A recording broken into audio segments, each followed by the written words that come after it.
Now, deafness is, as you said before, it's something that you can overcome in different ways. Some of them can hear again, and some people go on to other methods like sign language.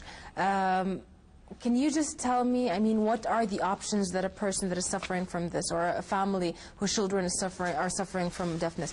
What are their options in, let's say, surgery, and also if surgery is not an option? As we mentioned before, early detection and rehabilitation with hearing aid and good program which very much stimulate the facial cues, the lip reading, using the hearing aid, and education goes in emphasizing the hearing. If the hearing aid with this extensive rehabilitation doesn't work, then we do cochlear implant. But some patients, they come, deaf people, they come late after the language is already past the period which is between the 2nd and 6 years of life, then the hearing aid and the cochlear implant with their very severe and profound hearing, they lift with the sign language, which is another language, though it is so much localized in a certain group of people, and they can't really communicate freely in the society. We emphasize all the support for them. Though I'm doing cochlear implant, we should help them, help the awareness, like in this program, about their loneliness. They are lonely people, though they look very normal. Do you think that maybe lip syncing, reading the lips and so on, is like an option for, deaf people to learn how to read lips? It depends on the school, depends on extensive training. Some of them, they don't have hearing, they don't have hearing aid, but very, very extensive training early in their life, and I saw a few in Europe and America with a little bit of a hearing aid, but they are very smart, but this need extensive training. Okay, Doctor, you yourself are a consultant cochlear implant surgeon, and you have also developed your own approach in that field.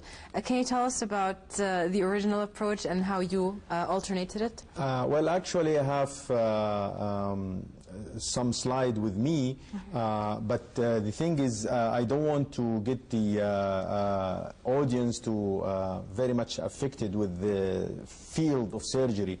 The approach, which is the classical approach internationally, is to go through behind the ear in the bone. We call it mastoid. Yes. And we open the mastoid on top of the facial nerve. We go through a window. We call it facial recess. Yes. And from that window to the middle ear to the cochlea and do the cochleostomy.